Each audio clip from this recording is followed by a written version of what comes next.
To me, excellence means taking a little longer to read people's resumes and looking not just at the brands, but looking at what I think is called distance traveled. Where did they start and where did they end up? Did they kind of have an outsized mobility from point A to point B? Even if they started somewhere that's not very impressive, is it impressive that they got to where they got? Welcome to Offer Accepted, the podcast that elevates your recruiting game. I'm your host, Shannon Ogborn. Join us for conversations with talent leaders, executives, and more to uncover the secrets to building and leading successful talent acquisition teams. Gain valuable insights and actionable advice from analyzing cutting-edge metrics to confidently claiming your seat at the table. Let's get started. Hello and welcome to another episode of Offer Accepted. I'm Shannon Ogborn, your host, and this episode is brought to you by Ashby, the all-in-one recruiting platform empowering ambitious teams from seed to IPO and beyond. I'm really excited for the folks that are here today and the topic. We have Aline Lerner and Michael Mroczka. Aline is founder and CEO of Interviewing.io, an anonymous mock interview and recruiting platform that has helped tens of thousands of engineers practice technical interviewing and land their dream jobs. And Michael is a Google software engineer, is one of the highest rated mentors at Interviewing.io. He has a decade of coaching experience, having helped engineers get into popular tech companies like Google and Facebook. And after receiving multiple offers from tech companies early in his career, he really enjoys teaching others proven techniques to pass technical interviews. Michael, Aline, thank you so much for being here with us today. Amazing. Pleasure to be here. Thanks for having us. So just to give folks a little bit of a brief background on you all or what you're currently up to, let's start with Aline and then we will go to Michael. Well, I've been running Interviewing.io for the last 9 years. Our mission is to make hiring efficient and fair. And what that means to us is making it so great engineers, regardless of how they look on paper, can have access to any company that they want. And it also means cutting down on time to hire and cost per hire and helping companies talk to the right people. Yes, I love that. What about you, Michael? Yeah, and I'm one of the interviewers on Interviewing.io, and the goal is just to help people get hired faster. I think a lot of people spend a lot of time studying and doing interview prep, but honestly, it's really effective to just get in front of somebody and have some feedback, get feedback from companies or people at companies. So it's like, what was I missing? Totally. Well, I'm super excited for both of your perspectives, but Michael, you're actually the first software engineer who has been on the podcast. So I think people will be really excited to get some really interesting perspectives here. But Aline, I know that you all write a lot of articles and blogs and you come across certain challenges that are happening in the space today. What big challenges do you think are really facing the TA space as of late? I can think of two big ones, and I think we'll be talking about one of them today, but I think the other one is also really important to mention. And I got the numbers for this actually from the Ashby report. So it's coming full circle. I think the first big problem is these days, because of the vast and very unfortunate recruiter layoffs, there are fewer recruiters dealing with a lot more work, both in terms of inbound candidate volume and sourcing. I think for inbound, it's like there are 2x or 3x fewer recruiters dealing with like 2x the candidate volume. So that's insane. And that requires a lot of workflow changes. The second thing is the effect of AI on recruiting. I think both good and bad. But one thing that Mike and I have learned through some of the experiments we've done at Interviewing.io is that it's surprisingly easy to cheat in technical interviews using tools like ChatGPT. We don't know how many people are cheating, but we expect those numbers are going to go up, and it's probably already higher than you think. So how will interview processes have to change to accommodate that?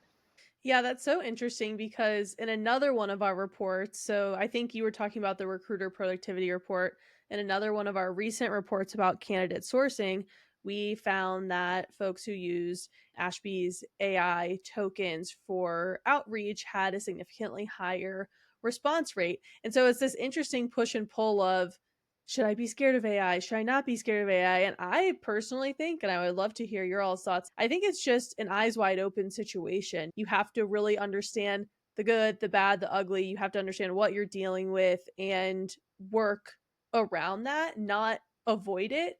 But I think if you go at it kind of full force, get into it and know the circumstances, you're just going to be better off. I couldn't have said it better myself. Amazing. Well, I would love to get both of your perspectives on this, especially when it comes to cheating and cheating in technical interviews. There's some roles that I think it would be a little bit more difficult for, and I know the study that you all did was really focused on technical interviews. Michael, maybe you first. I would be curious to hear about why do you feel like this is an important topic to focus on, or why should recruiting teams really and hiring managers really be looking into how this impacts their team? Yeah, for decades now, software engineers specifically have been given technical interviews to go through, and it's been a contested way to sort of screen candidates, but still very effective. We ask technical questions, and depending on how the person does, it gives us really strong signal as to how they'll do on the job. And the issue with that now is anyone can go and ask the question to ChatGPT and get an answer. And if it's a publicly available question, I'm tipping off what the study reveals, but if it's a publicly available question, ChatGPT is really good at answering it. And that's really dangerous for hiring. So if we have people hiring based off of this and they're not carefully checking if people are cheating, they're going to get a lot of maybe just unfit and unqualified people for jobs, which isn't good for anybody.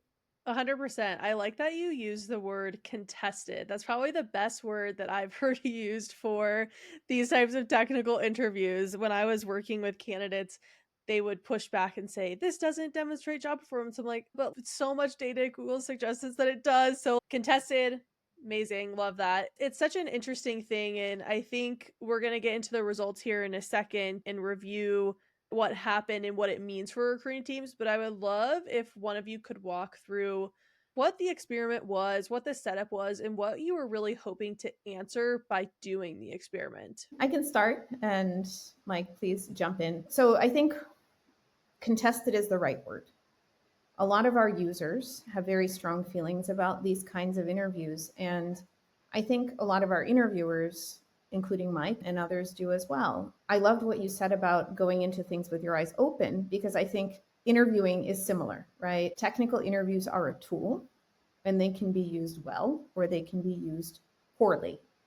One of the unfortunate things that we've seen in recent years, especially as the market has gotten more and more difficult for candidates and recruiters as well, is that interviews have gotten a little bit more ridiculous. I would say that there's a little bit of an arms race that comes with them, right? There are fewer jobs, candidates are practicing more, they're memorizing more and more questions. Over time, it's like the frog being boiled, right? The bar is slowly going up, even though interviewers may not even be consciously aware of it. If they see more and more people that are answering questions faster, that's going to be what they start to expect. And then over time, it starts to become a contest of who has memorized the most stuff rather than who is a good engineer. And for that reason, I think these interviews are getting a lot of vitriol, and it's something that bothers us as well. So, with that as background context, when we saw what ChatGPT was capable of, we started to ask ourselves, is there a world where this can actually have some good side effects for our industry? Can ChatGPT as a cheating vehicle be a forcing function for improving and de escalating the technical interview arms race? Wow, that's a really interesting thought. Michael, anything to add to that? I think that's well said. In this whole experiment, we were trying to see whether or not ChatGPT could accurately handle something like a new question that it hasn't seen before. Because a good engineer that like understands the principles can take the same idea and apply it in a different way. It's like math. If you know a formula and you use different numbers, you should still be able to do it well. So it's a good way to see like is ChatGPT gonna be able to handle it, and is this a good screening tool to still filter out candidates? So I think it's been fun so far. So we were selfishly, and I can talk about the setup, but we were kind of selfishly hoping that ChatGPT would be excellent at cheating, because that would be the push that many companies would need to improve their interview process and questions. So here's what we did. We have hundreds of interviewers on Interviewing.io, and we recruited some of them to be part of a study. we didn't tell them what the study was about. I think, Mike, we might have told them that it has something to do with AI, or maybe, no, not even, no, we didn't even tell them that. No, we just told them that we were trying to evaluate the efficacy of like different kinds of interview questions. Yeah, over time. Over time, yeah. So nothing about AI. And then we recruited some candidates and said, you can get, free mock interview, whatever it is, if you participate in our experiment. Then we split our interviewers into 3 groups. So the first group was told to ask questions from LeetCode verbatim. So many companies actually do this, right? I think Meta is a big offender in this realm, like where they literally, there's like a list of LeetCode questions on LeetCode that Meta asks and you just memorize them. Not to trivialize, it's still a lot of work and it's pretty painful. But so group 1, asking questions verbatim pulled from LeetCode. Group 2 was take a verbatim LeetCode question and then give it a little bit of a twist. Not a lot of a twist, just a little bit of a twist. And finally, group 3 was ask a completely custom question, a question that you would not be able to find on LeetCode. Mike, I'll tag you in.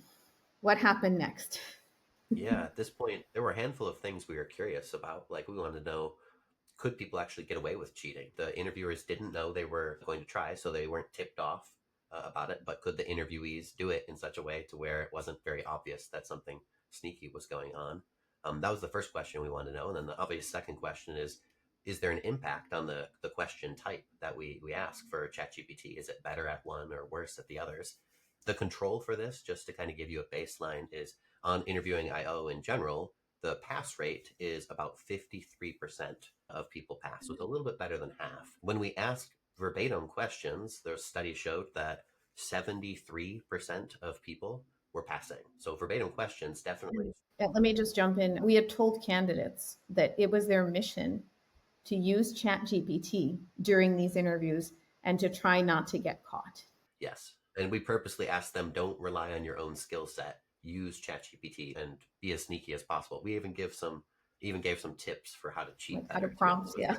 So, like I said, 73% of people pass. That's almost a quarter more than what we'd expect. When we looked at the modified group, that second group, where it was a LeetCode question that was just slightly modified, about 67% pass. So that's still actually quite high. So if you just modify the question a little bit, ChatGPT is really good at still getting the correct answer.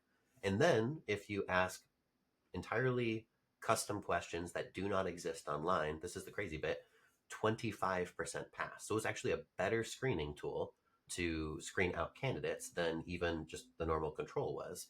25%, big difference. So that was a huge revelation in and of itself that we could talk about for a second. But like I said, there was one other piece to this, and it was how many people were caught cheating. So on average, we polled people ahead of time. We asked and we said, how many people think 10% will pass, 50%, 40%? There were a lot of different numbers thrown out, but believe it or not, there were 0 out of all of the interviews that we had, 0% of them were sort of caught. No one was caught cheating, which is a huge revelation and definitely a scary thing to say. So it's actually kind of much alarming. easier. Yeah, And much I easier think to we even asked like interviewers some prompting, like pretty like primey kinds of questions where it's like, was anything weird? Did you notice anything? How confident do you feel about your assessment? And nothing out of the ordinary.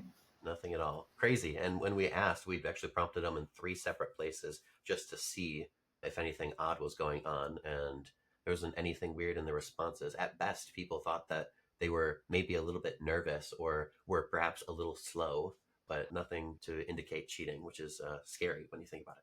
That is because I always, in these cases, I actually also wonder about what motivates a candidate to cheat, because will they really be set up for success in the job if they can't pass the interview? But that's like a whole nother can of worms. So you get these results. Did you report the results back to the people who did the interviews? Were they like blown away? We did reveal at the end and we said, sorry, gotcha a little bit and apologized.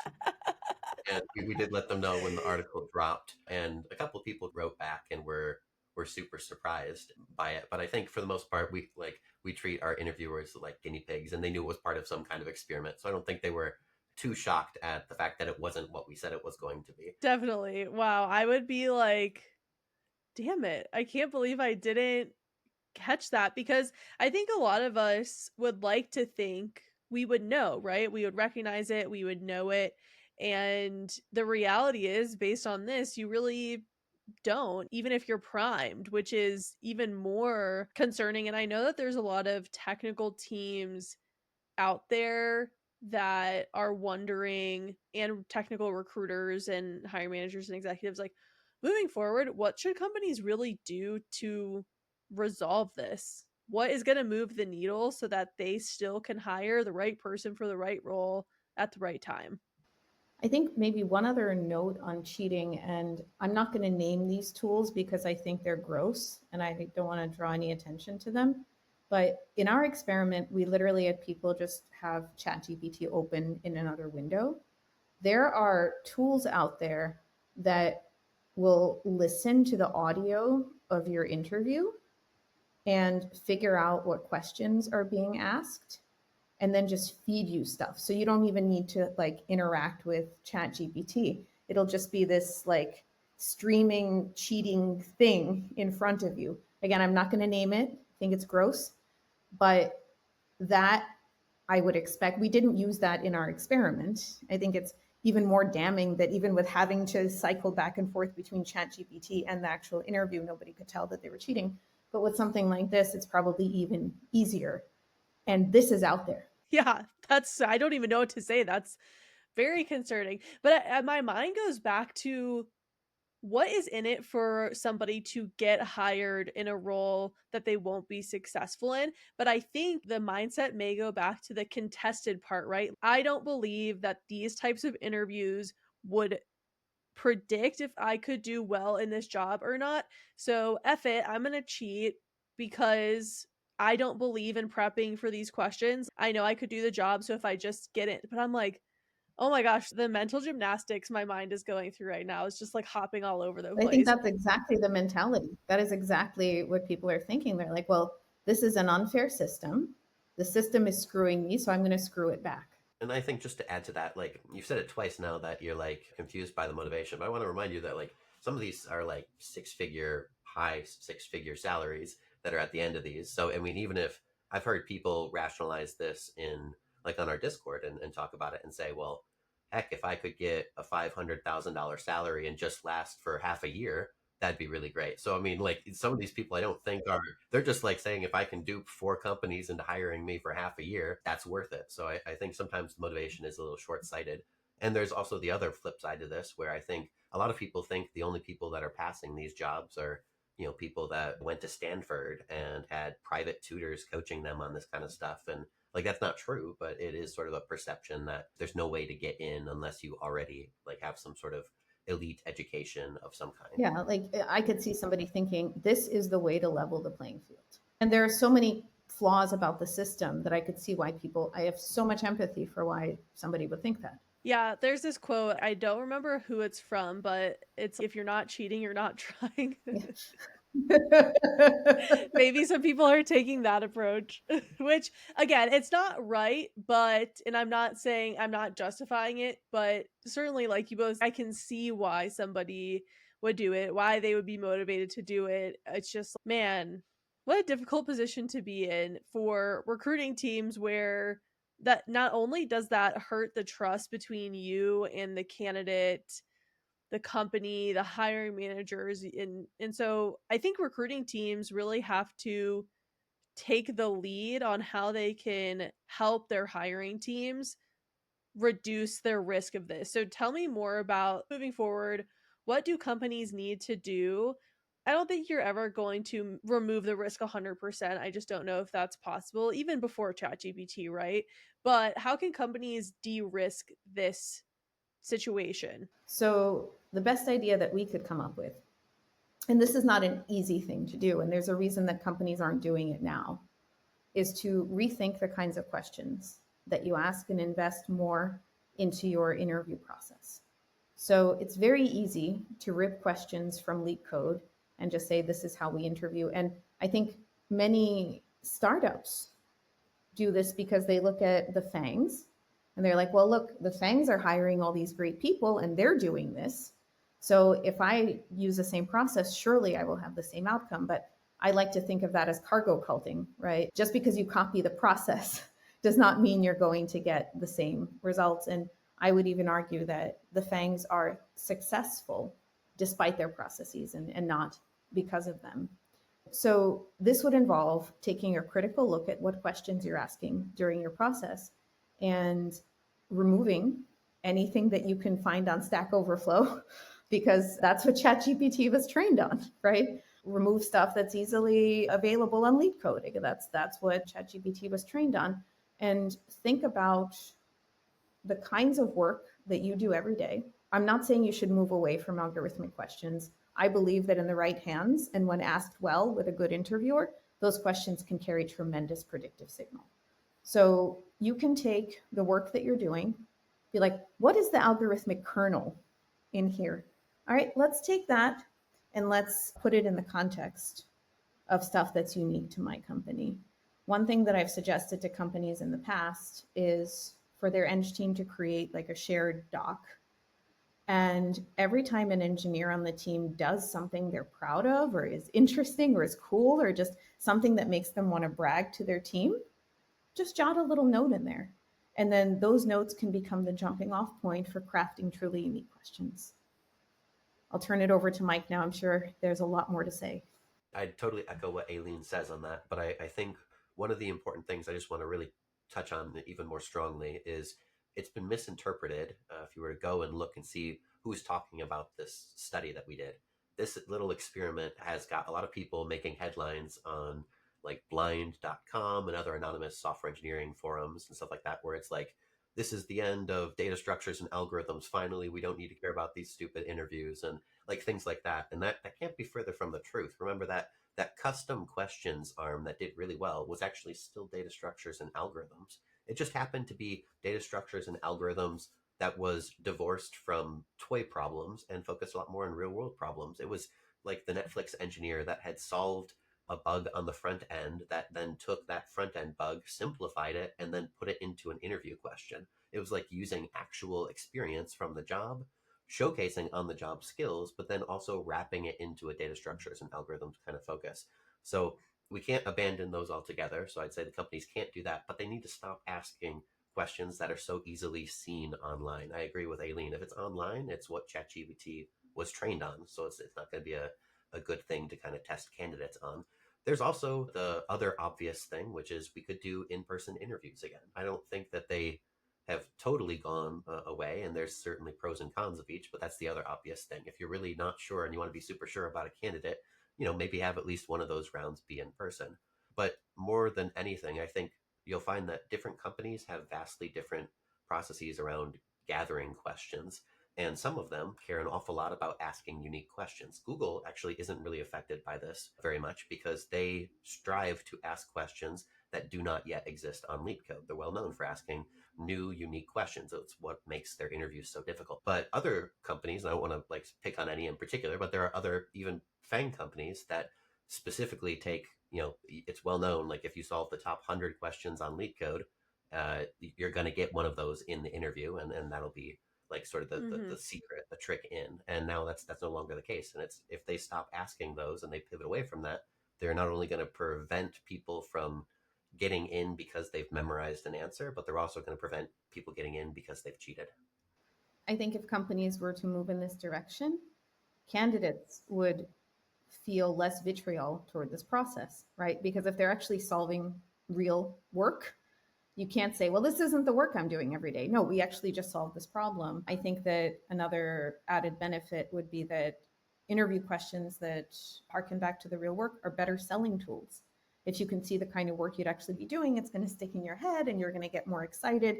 And especially as a smaller company, if you're fighting with larger companies for candidates, one of the ways that you can win that war is to have a bespoke, thoughtful process that feels more personal and feels like you put more effort into it.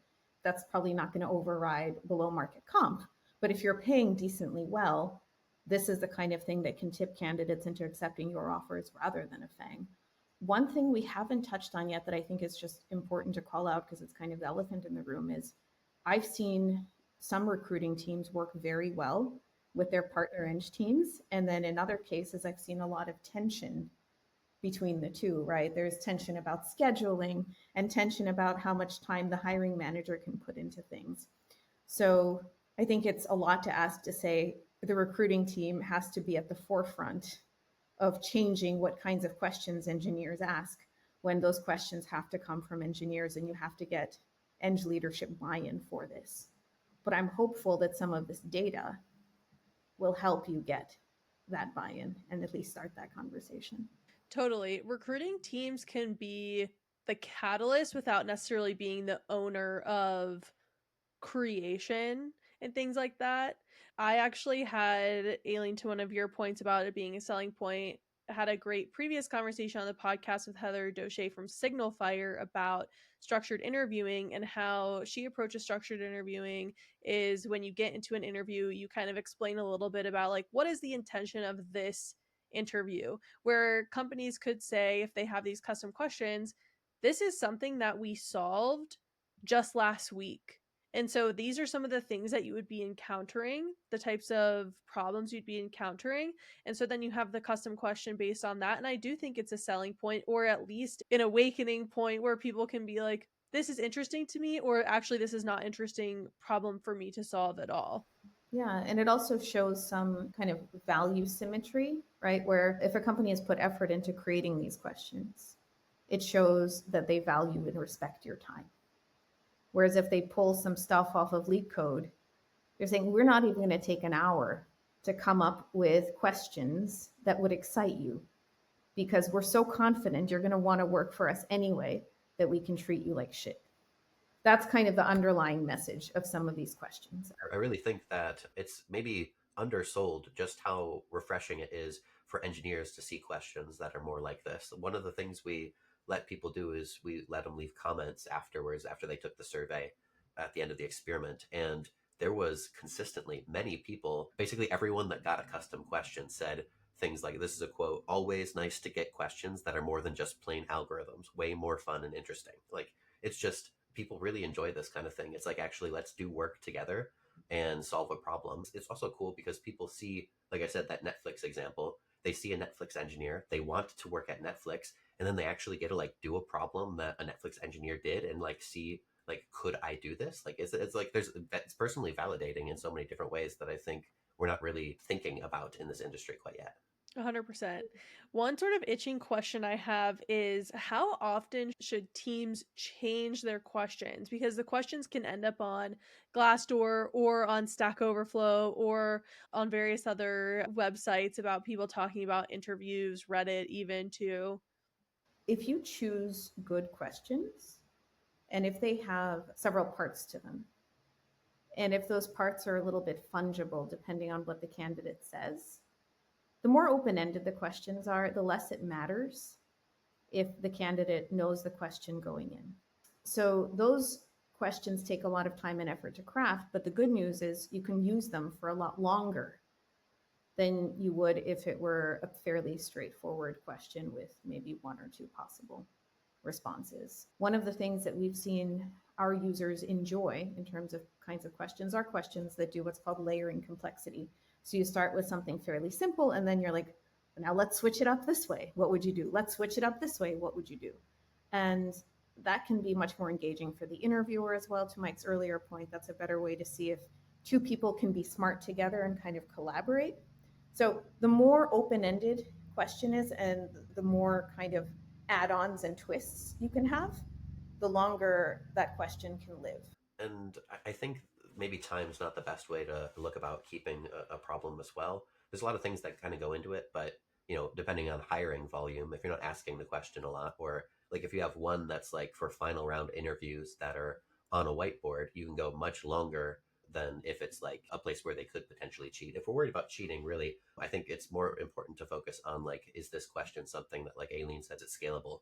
Can I change it a little bit? Can we get something different? And I just remembered one other thing I just wanted to touch on. You'd asked previously about what can companies do differently. So one of the favorite things that we've heard of people doing is this idea of inviting an engineer to come in or log into a specific server that they can then from that server, kind of play with building some small toy application. So engineers can reset the server and make it sort of the same environment for people every time. They get a chance to see what the code base actually looks like and solve the bug in the exact same way. Like that's super cool. And if you take the time to do something that's that complex and set up something that complex, it also has a huge longevity component to it because it's actually much harder for people to just like take a screenshot and be like, this is everything that I did in it and kind of get past it. So yeah, lots of interesting tidbits there, I think. But yeah.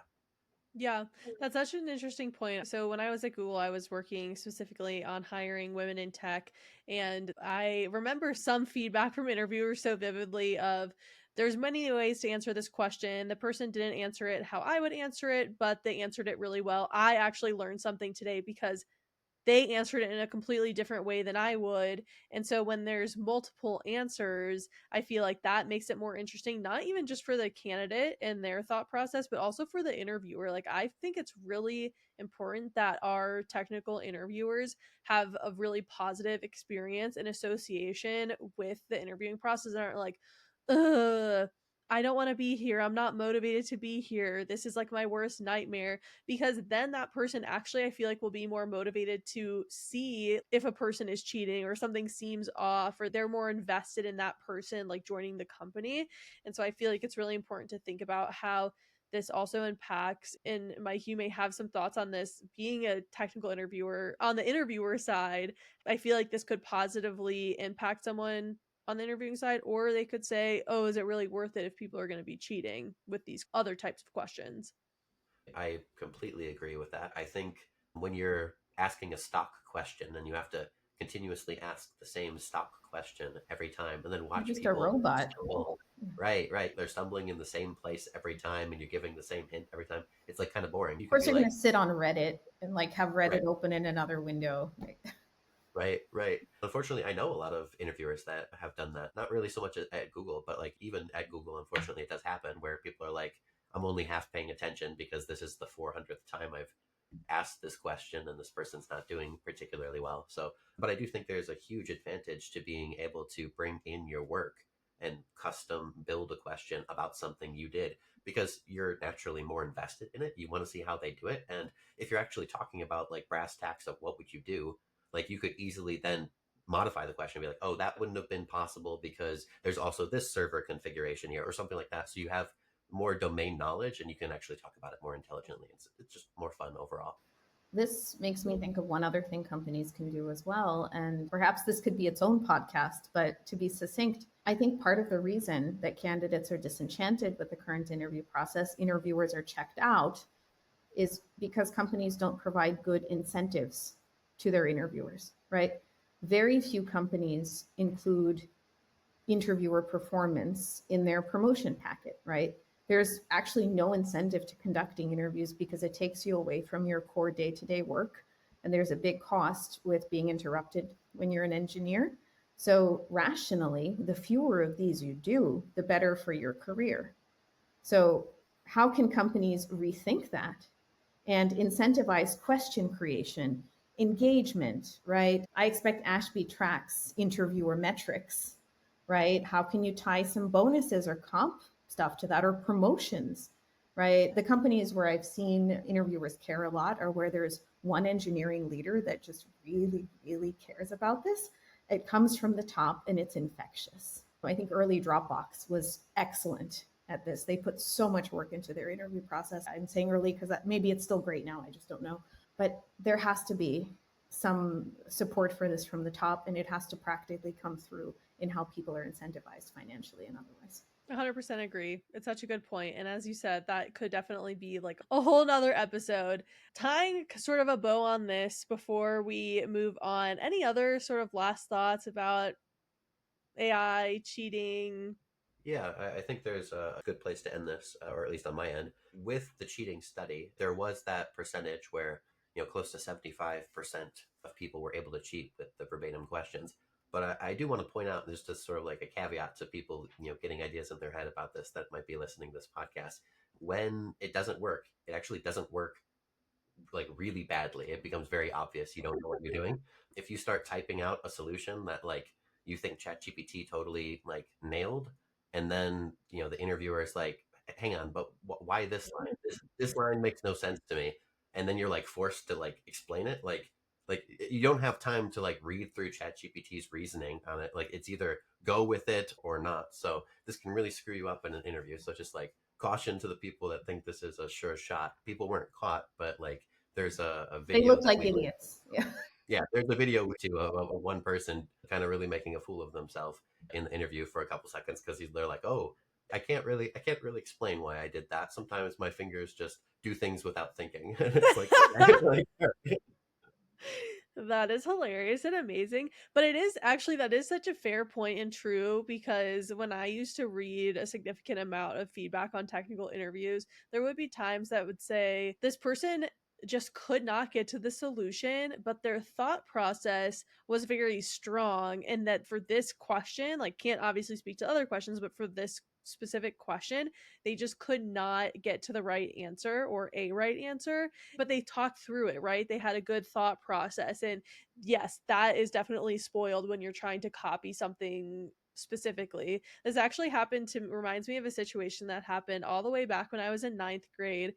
My teacher pulled me out of the class one day and was like, "Did you let so and so cheat off of your paper?" And I was like, "No." And they were like, "Well, you got 100 and they got 100.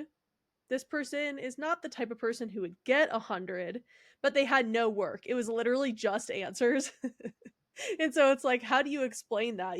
Like, it's, don't set yourself up for failure by cheating. It's just not. I understand we talked about the motivations, but it's just, you're going to make a fool of yourself. And unfortunately, things carry pretty quickly, even if they shouldn't.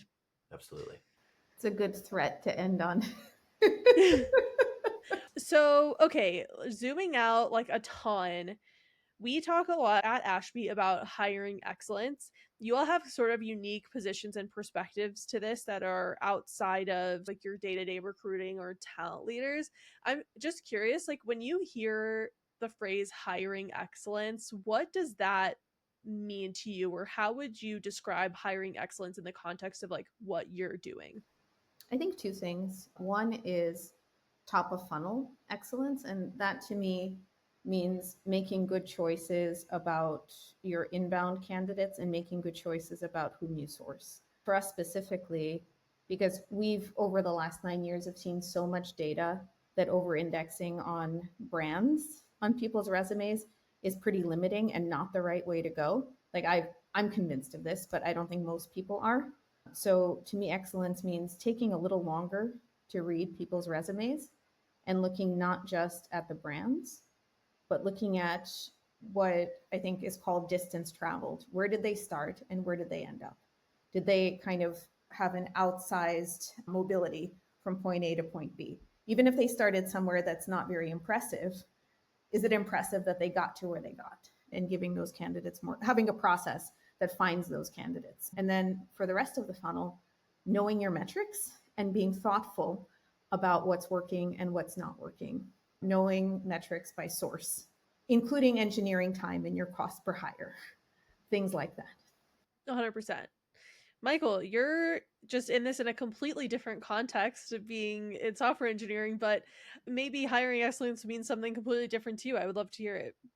Yeah, I think Aileen's answer is definitely much more meta than mine is, but like I just think back to the different interviews I've had, and some of the best recruiters I've worked with are the ones that just like had those empathetic responses when it's like, holy crap, this is like my dream job. Did I do well? Did I not do well? And being able to handle, good news and the bad news, like I said, empathetically. I think that makes a huge difference because and I imagine this is really hard for recruiters because they're dealing with petite people swearing at them, crying on the phone, stuff like that. So that emotional bandwidth, I'm sure, is crazy, but it's definitely appreciated. And I don't think it's appreciated by software engineers. Honestly, there could be a whole separate podcast on how to wrangle software engineers from stop being such whiny babies. Sometimes I think about this sort of thing. But yeah, no, that's maybe a little bit of what I think about it. Yeah, no, I love that. The whole reason that I left IC recruiting is because it was becoming so taxing for me personally. I have so much respect for everyone I know who is still in recruiting and just doing the hard work, oftentimes thankless. So I honestly really appreciate that shout out, and I think all of the recruiters will as well. Now, last question here. And again, it's a different perspective, so I'm really excited about this. I would love to hear, and Michael, we can start with you if you want. What is your recruiting hot take? My recruiting hot take. I'm hoping I'm not going to steal Aline's on this because she turned me on to this. Recruiting hot take. Resumes don't mean anything. I think you're better off talking to a hiring manager directly, whether that's through LinkedIn or, I mean, don't go stalking them in person, but like find a way to connect with them and then try and get in that way, because resumes, kind of like what Aline said, the brand name on the company, those bullet points, they don't mean much in today's day and age. Like so many people look the same. So that's my hot take. I agree with that, and I'll talk about it through the lens of the company. I wish that recruiters would spend more time reading resumes and would spend less time focusing on brands and would actually read more of the bullets and the achievements. Does this person have good spelling and grammar? Do they sound thoughtful? Can you clearly tell what they did? I know that that's asking a lot, but that's my hot take because we have a lot of data that shows that that stuff matters more. 100%. I mean, on the flip side of that, for the candidate side, I review probably 100 resumes for free every year. It's just something I feel really passionately about. I guess my hot take is that I don't think people should have to pay for that, but I respect people who do that as a profession and are really, really helping people. But the thing that I've noticed is that I would say probably 80 to 90% of them are just so bad that it's no wonder that people aren't getting contacted. And that's not a knock necessarily against the person. It's just like there's so many things that you can do as a candidate to help your resume. And then if all of these things combined together, right? So all of these takes combined together, I think we would be in a lot better place in recruiting. But it is yet to be seen. So we'll just remain hopeful for the future. Sounds Yeah, it's good. this weird balance, right? Because we're kind of trying to balance as candidates applying to places. You want to try and make your resume look kind of custom, but you don't want to care about it too much because what if this place doesn't look at it? But then on the other side, it's kind of like you want to look at it, but you like this person's one of many people you're screening. So, yeah, definitely a balance. Okay, we are coming up to the end of our time. Where should people go to learn more about you all and your work? Well, one, our company's called Interviewing IO. We actually recently started doing a thing that might be useful to your audience. We found that, especially in this market, doing practice is more important for candidates than ever because of that technical interview arms race. So we have a link that recruiters can give their candidates where their candidates can get a free mock interview on our platform. And maybe that's good. I think it might build some goodwill with candidates. We also have some great resources to share with candidates. We have a free, basically, book about system design interviews and a bunch of other stuff. So I'll share all of that with you. And of course, if you want to know more about this study, you can read our blog post. Yeah, and just one other additional shout out. We have a Discord community too. So if you ever want to ask a question, we've got a lot of interviewers that look at that and for free answer some questions. Like it's not going to be full coaching, but if you're curious about something, feel free to check out that Discord. I love it. This has been such an interesting conversation. I really think that part of leaning in to AI in any profession is really understanding what the possible implications are. And obviously, cheating is a huge implication. So I have found this very informative. I think everyone else will too. Aline and Michael, cannot thank you enough for joining us on Offer Accepted. Really appreciate you spending some time with us. Thank you all for listening, and we'll see you next time. Thank you. Thanks a lot, Shannon. This episode was brought to you by Ashby. What an ATS should be. A scalable, all-in-one tool that combines powerful analytics with your ATS, scheduling, sourcing, and CRM. To never miss an episode, subscribe to our newsletter at www.ashbyhq.com/podcast. Thank you for listening, and we'll see you next time.